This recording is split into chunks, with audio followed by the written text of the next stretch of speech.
This is Good Books, Big Questions, bold, loving, and sensible conversations about faith. I'm Karen Stiller. My guest is Jared Ayers. He's the author of You Can Trust a God with Scars, Faith and Doubt for the Searching Soul. Here's our conversation, unabridged.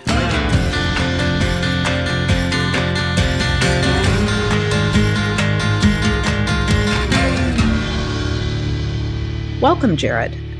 Thanks. Great to be here. Jared, tell us how this book came to be. Well, the seeds of this book started in a doctoral program around the intersection of faith and spirituality and the vocation of writing that I was a part of at the time and that you are a part of now, actually. And hooray! Yeah, that's right. And so we were asked to imagine what kind of project we might do.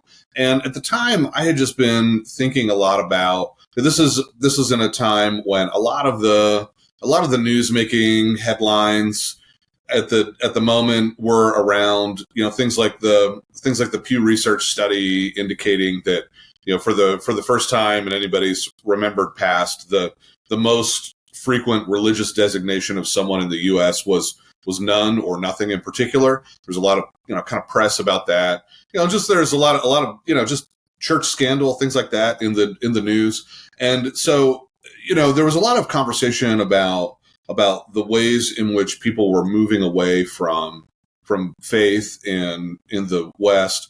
And at the same time, on the church side of things, as a pastor, oftentimes I'd encounter a less than hospitable posture towards some of the real questions and struggles that many people, both outside of church and faith and inside of church and faith, have about life and God and the teachings of Christian faith, and oftentimes a very combative kind of posture.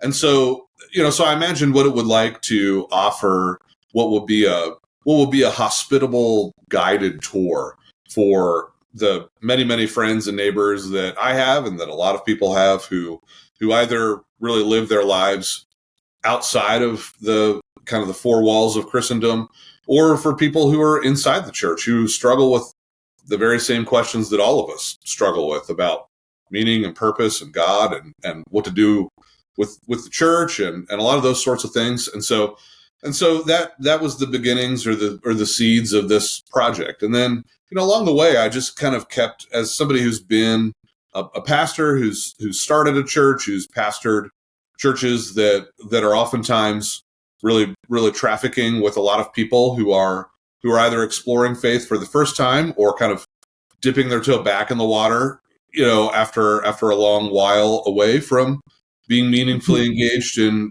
faith and church. I wanted to just draw on many of the stories and conversations I've had over the years with folks that I've accompanied on their own journey. So that was how this whole thing got its start. The title itself, I would say, is also gentle and hospitable. You Can Trust a God with Scars, Faith and Doubt for the Searching Soul. Tell me how that title came about, and do you love it? I know sometimes it's the publisher who picks the title. Yeah. It's a funny thing. When I was offering this proposal to the publisher, this is my first time publishing a book, and so I tried to avail myself of picking the brains of friends that I've known who are authors. And one of the things that they said was, you just need to be ready that you're going to propose a title that you think is slick and beautiful or wonderful or profound. And then the publisher's going to be like, no, we don't like that, and pick something that you may hate or whatever. But in this case, that's almost identically the title of the project as I had proposed it in the first place. Oh, so, beautiful. Yeah. So that was a pleasant surprise to me. The title comes from a section of the book that's a conversation about what the incarnation means, or what the teaching that God actually entered fully into the tragedy and pain of human existence in Jesus, what that means for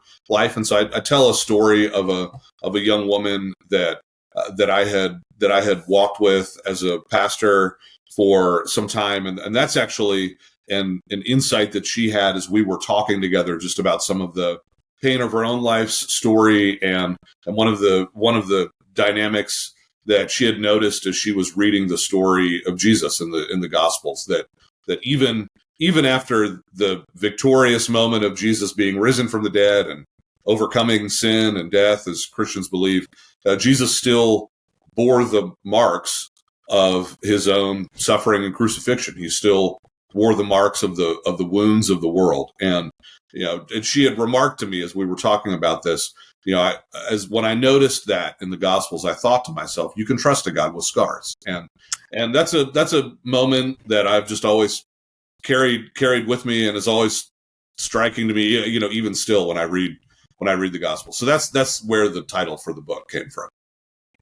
So this woman that you're talking about in the story would be one of the people lingering in the borderlands. You write that phrase, which I thought was quite beautiful. But the borderlands between faith and doubt, and that the book is for people who are skeptical, hurting, or disillusioned, and folks with doubts. So I'm wondering, have you been a folk with a doubt, so to speak? Because sometimes people think pastors don't have big questions, but you've sort of hinted that you have gone through those times. So tell us about that and how we can care for ourselves well during times like that. Yeah. Oh, that's a great question. I mean, I think anybody who says, like, I just have never had real questions about my own ultimate beliefs and faith, I just don't think they're being honest with themselves. I mean, I certainly can say that in my own life's story, I talk briefly in the book about losing my mother when I was a college student, and going through a real period of a lot of darkness, real questions about the faith that I had to that point in my life pretty uncritically embraced, and just wondering if, can I believe all of this? Is there a God worth believing in? So I've gone through seasons where I've wrestled through a lot of those kinds of questions. And then, I would also say, even as a pastor as well, too, as a pastor, if you've been a pastor for some time, you've experienced both the parts of the institutional Christian community that are beautiful and compelling and amazing, and experienced all of the dysfunction and all of the scandal and all of those things that make headlines, and a lot of things that don't make headlines. And so, certainly I think after a significant season being a leader in the church, I think anybody being honest with themselves, at a certain point, you inevitably step back and wonder,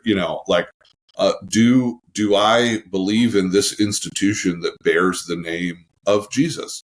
And so I think anybody being honest with themselves will say, like, as you go through both the painful moments of your own life's story, and as you just open yourself to life's big questions, as we live in a dizzyingly diverse world in which you're gonna have friends and neighbors and classmates and coworkers who just believe very different things than you, and inevitably it makes us step back and ask real questions about our own faith. And I think that that's actually a beautiful thing. And I think sometimes the instinct can be to stuff that down or to be undone by it, rather than to actually allow that process to help you develop to develop a more substantive engagement with faith. When you were talking about the sort of the shadowland of church, if I can say that, my late husband was a pastor for many years, and I remember different times when he or they would hire someone to work at the church, and maybe it was the first time entering into quote unquote church work, and I would just feel this little pang of, oh dear, they're going to see that's right, things that might impact their faith. So I think that is a very real thing. Yeah, absolutely. I often say to when our church is welcoming somebody who's a new staff member, especially if this is kind of their first time serving in a church, or even as we, in my own particular tradition, we have two roles of volunteer leadership in the church called elders and deacons. As I'm working with folks who are becoming an elder or a deacon in our church, I'll often say, you're going to get a front row seat to all the most beautiful, amazing parts about what the church is and what being a Christian community is. And you're going to also get a front seat to all the weirdest and most dysfunctional parts about what a church is. So, yeah. Absolutely. We are a weird people, I like to say. Yeah. Jared, you've hinted at this. As we live honestly with our questions, sometimes we also have to live honestly with the fact that we may not find an answer and that mystery can be part of our faith. Talk to me about that. Yeah, I think it's not an accident that the two central Christian teachings, the Christian teaching of the Trinity, that God is Father, Son, and Spirit, and the teaching of the incarnation, that God has come to us, come among us in Jesus. These things are called by ancient Christians, they're called the central mysteries of the faith. And that doesn't mean that there's no way for us to discover the truth of what God reveals to us in Jesus. What it means is that there is an abundance or an excess of truth and meaning and beauty that we'll just never finish exploring. And I think that as we read the narratives of many of the people that in our own text walk with God, oftentimes these are people that they simply don't, they're not people who walk with God because they have all of their questions about God settled in advance. They're people that walk with God because they've had an encounter with God's glory and truth and beauty and grace, and simply respond to that and take a step. And so, that's the journey that's borne out over and over and over again in the scriptures. Yeah, that's beautiful, and it makes me think right away of the word trust, your title word. You write about sin and shame in the book, and you reference first the show Fleabag, and then Simpsons. So I want to tell you that Fleabag sits in my special category of I loved it, but I can't recommend it to any of my Christian friends shows. Yeah. I remember using that reference one time in a sermon, and my wife afterwards was like, "You better hope that the wrong people don't just go home and turn that on." Yeah, exactly. So I just want to say, writer to writer, I think you're brave. I do. Well, thank you. Yeah, no, it's a compliment. But tell us about sin and shame through those filters. And I loved the Simpsons example too. And readers of your book will discover what we're talking about. But just tell us about sin and shame. Yeah. Well, I think one of the things that we realize, like even in a very poignant and irreverent piece of art like that show, what we see is that on the one hand, though, in the 21st century West, we have largely put the classic Christian language for transgression or sin or wrongdoing on the shelf, so to speak.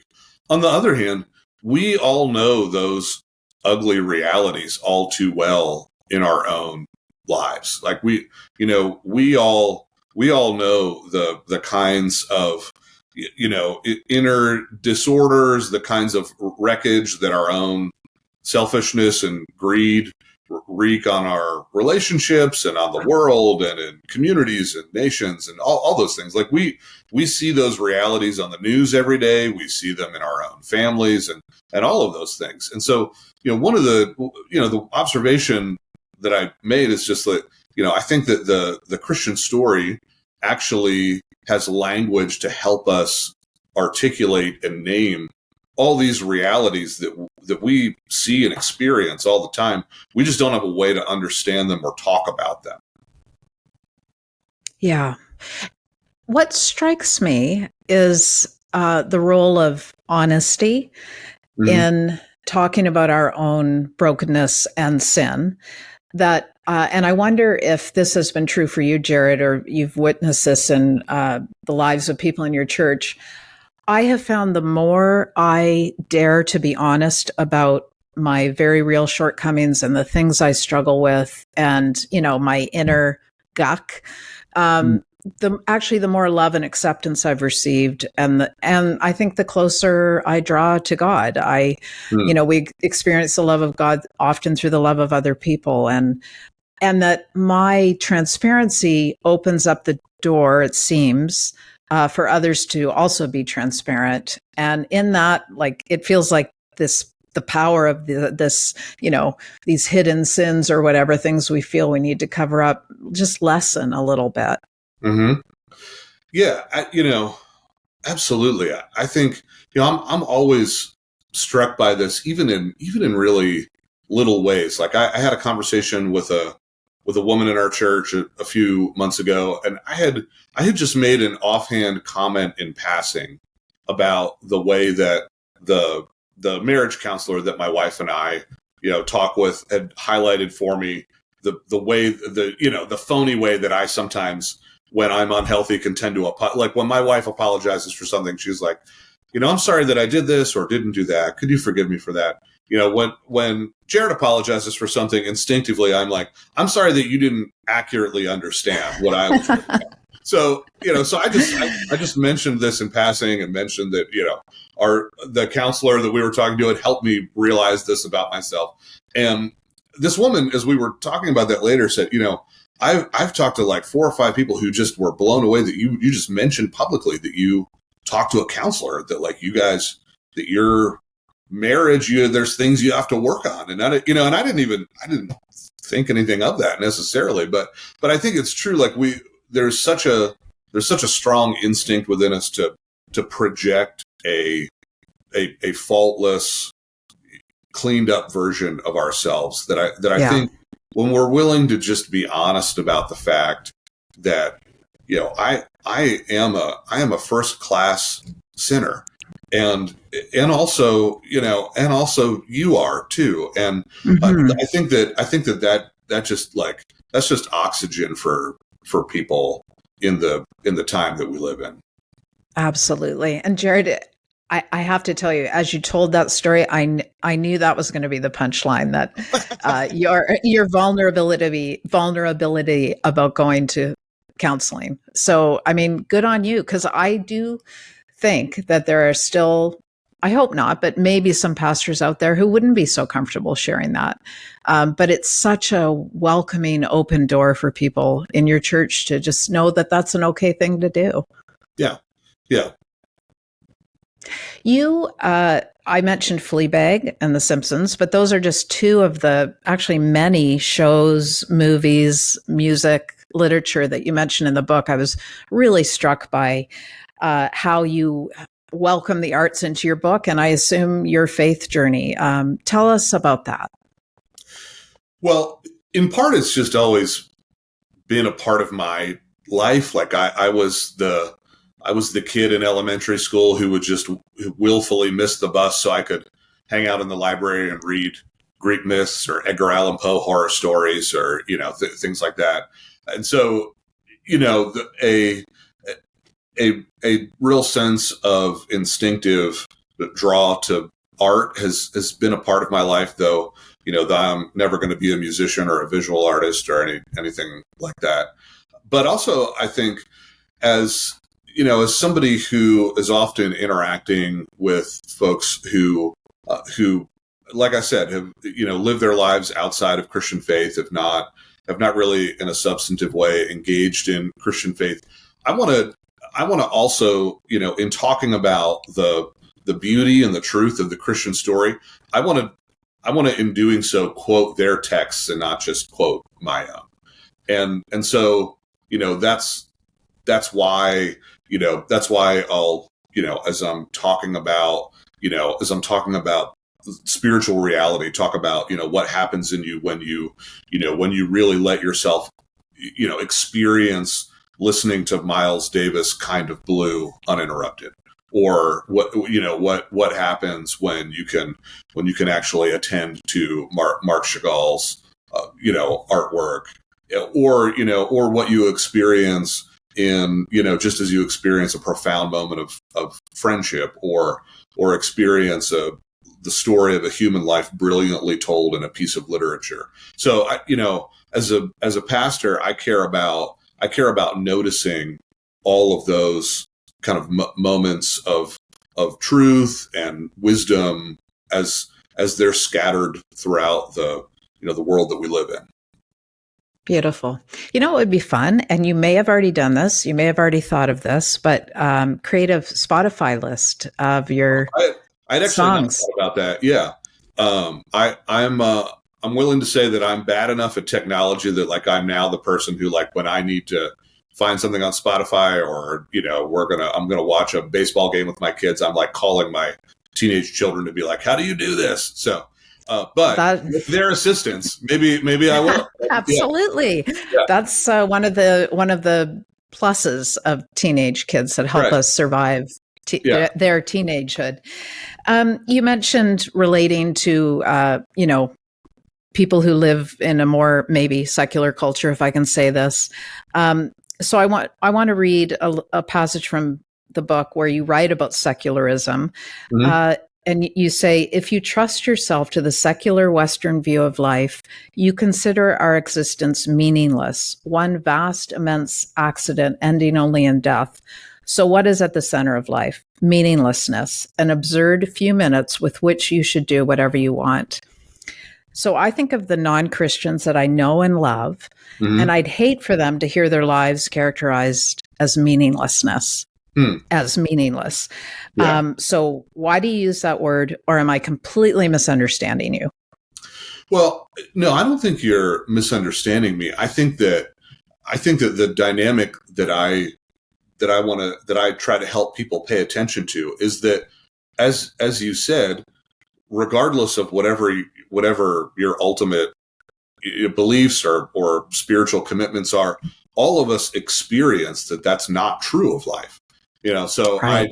I tell a story in the book of a man who was a part of a church that I pastored, who was a young doctor from a well-to-do family, and he had cruised through medical school, but instead of just taking a really low risk, kind of easy post that would be well paying and such, he deliberately took a post at a hospital in Philadelphia, where I lived at the time, that was one of the more high risk and impoverished parts of the area. The hospital was really under resourced, and he did it deliberately because he really had this profound sense of wanting to serve people.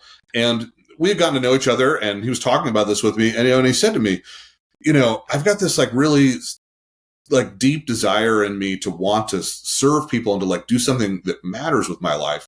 But I also, to this point in my life, I've been an atheist. Like, I don't believe in God, or that life ultimately really means anything.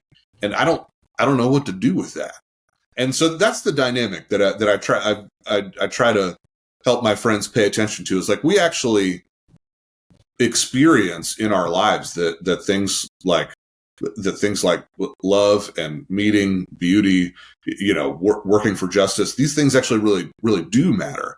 And so what I say in the book is, pay attention to those instincts and wonder at the reality that like those instincts don't fit within kind of the expressed story of life that you're living in. And that makes me think of longing, and, to tie back into your really great use of the arts in your work. Longing is often a theme expressed in art and music and literature. And I think of the longing we all feel. And it sounds like that's the kind of thing you're identifying in your friend. Yeah. Yeah, absolutely. Absolutely.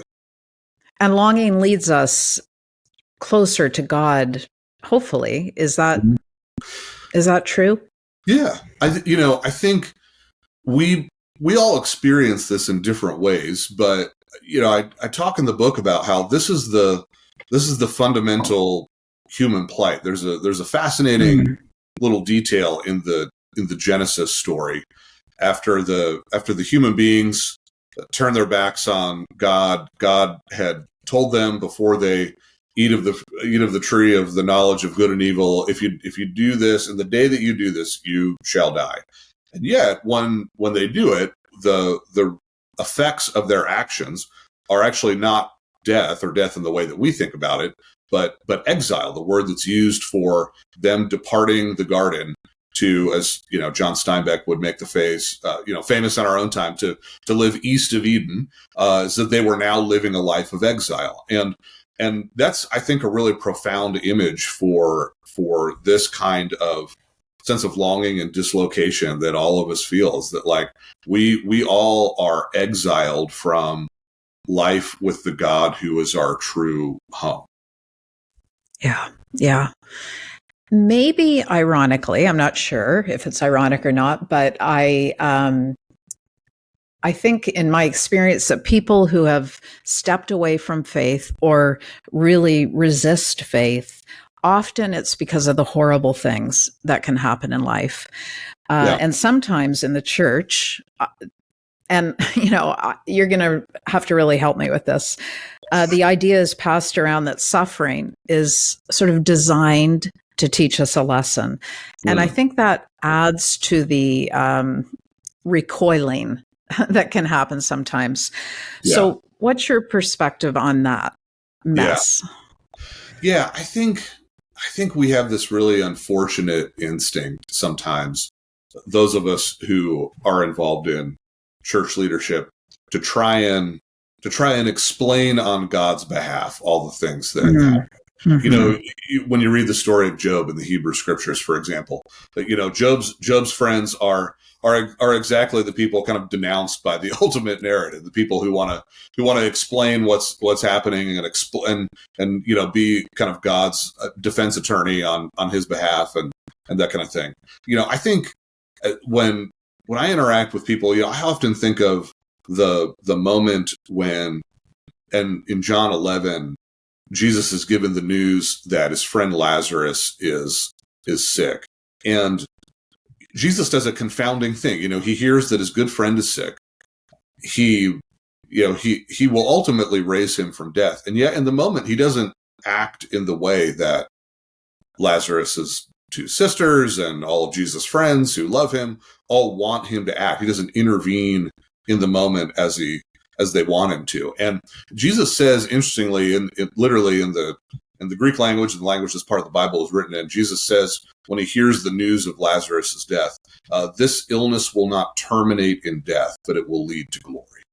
And I think when I interact with people that are just in the throes of frailty, mortality, death, all of those kinds of things, I don't want to presume to know exactly why every horrible thing happens in the world that we live in. But what I do want to say to people is that because of Christ, we can say, this doesn't ultimately lead to death. This doesn't terminate in death, but the end, we know, because of Christ, is actually glory. Yeah. I find that answer so comforting. And in your book, I also found it comforting how you write about death, because you don't pull any punches, actually. Yeah. And you talk about that death was not part of God's plan. I think we know that, but that your recognition that it is so painful and that our theology calls it the last enemy, you write. And I mentioned my late husband. He died at 59 a couple of years ago. And I have, like so many people, and there's, as we know, books about this, the dumb things people say to grieving people. But I have definitely been the recipient of comments that made it seem like, this death was God's thing. And you nailed that in the book, I thought, saying I just felt like that can't be. I understand ultimately God is in control, but if death is our last enemy, a lot of Christians go to great lengths to make it also part of the daily plan in our lives somehow. Yeah, yes. And people do say awfully dumb things a lot of times. That is sadly very true. Sadly very true. But yeah, I think, for Christians, and I think we also, just broadly speaking, we live in a culture in which we try and go to enormous lengths to avoid any meaningful interaction with the reality of death. If you, I don't know if you've ever read Thomas Lynch's, where he's a writer, but also an undertaker. And he writes a lot about this dynamic that we go to extraordinary lengths to try to avoid just being honest and looking the reality in the eye that all of us will face death. And so this is another way in which I think the Christian story actually makes sense of what we know and experience. That that death is an enemy. Death is a vandal. It's not just part of the it's not just part of the the eternal recycling and when you stand beside the grave of somebody you've lost that you love. I think the Christian story and the Christian teaching about death being the enemy that God overcomes in Christ actually makes really profound sense. Yeah. Yes. I can tell that you must be a good pastor, Jared. I think the people in your church are pretty fortunate to belong there. So if they listen to this podcast, that's my that's my plug for you as a pastor. Not that you need that, but I can tell that you have a sensitive soul, good for a pastor, but also really good for a writer. And I'm wondering how being a writer has helped you pay attention and be more mindful in the world. Yeah, that's a great question. I think one of the things that I think good writing does, and I think especially great fiction and great poetry do these things, is they slow us down and help us to notice people, to notice relationships, the interior of a human life, to notice life in a way that oftentimes we didn't. One of the functions of great fiction is that it helps put you in the shoes, and it gives you a little taste of the experiences of people that you might not otherwise ever relate to or ever understand. And so, I don't know in my own life, for example, what it's like to experience the kind of desperation that people who went through the Dust Bowl would have experienced. But when I read Grapes of Wrath, I can taste a little bit of what that kind of desperation in your own life would be like.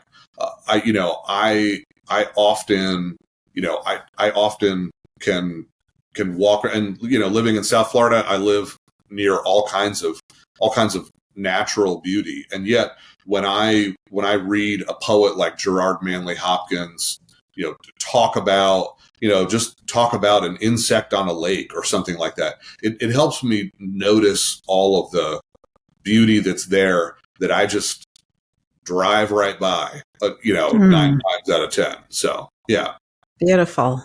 That is lovely. I wonder, I'm going to tell you just a little thing that being a writer helps me do in life. And I wonder, as you hopefully are embarking on a book writing life now, perhaps, that you may find this to be true. I find myself saying yes more, I think, because I'm a writer. Yes to adventures. Yes to escapades.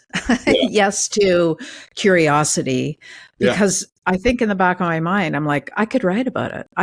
This might be like, I can write about this. This would be a great story. Yeah. Exactly. So if you're a storyteller, I think people who love to tell stories probably are like that anyway. But, watch for that. No, I love that. That's great. Yeah. Jared, thank you so much. Thank you for writing this book. Thank you for talking with us. You likely know that your publisher, NavPress, has a tagline that is bold, loving, sensible, which is also part of the title of this podcast, of course, and the kind of conversations we hope to be having on this show. So I have a few quick little questions around that tagline. Yeah. Where in your life could you be more bold? I have have an older mentor who would talk with me sometimes about the power of being willing to say the last 10%.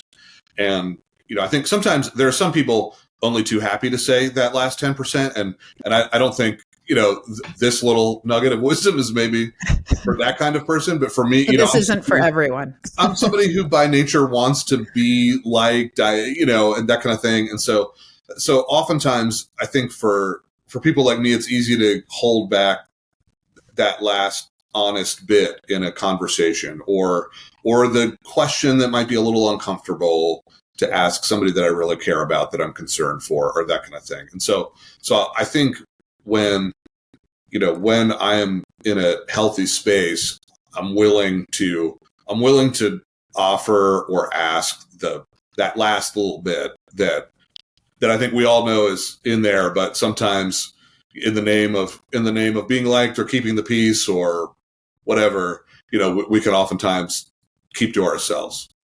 Yeah, love it. Love it.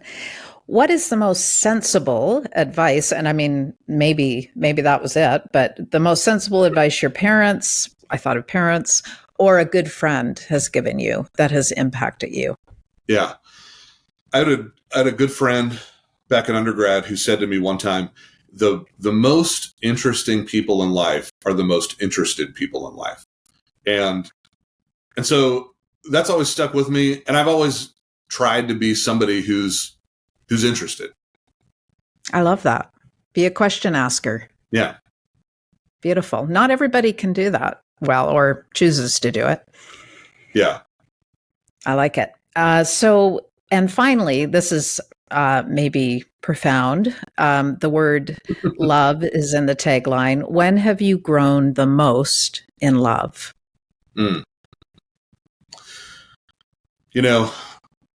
I'm just gonna offer the really cheesy pastor answer here. For me, when I've grown the most in love, it's been when I'm most connected to, most deeply experiencing, to steal the title of John Coltrane's great album, the love supreme in Christ. I remember a few years ago now having an experience in which I knew I was going to be interacting with somebody I had some significant conflict with in my life, and who had caused me a real deal of pain. And in worship before that, I remember coming to Holy Communion and just thinking about the enormous immensity of love that I have been given in Christ. And I think for me, when I experience that, it makes me much more able to extend some of the small forgivenesses or the big forgivenesses, or to be willing to see somebody that naturally I just don't prefer or who annoys me in a more empathetic light, or to be willing to be curious about somebody that I'd rather keep at arm's length. When I'm more connected to that love, it makes me more open to the other people around me that are maybe a little difficult to love. Jared, our readers and our listeners are our friends. I know you feel that way as a writer, and fellow pilgrims with us and conversation partners with us. So can you offer them and us a blessing as they and we read whatever it is they're reading, and maybe especially your book? Well, I'll say this. Friends, may you come to know the nail-scarred embrace of the God who is your true home, and come to know in your own story that you can trust a God with scars. Thank you.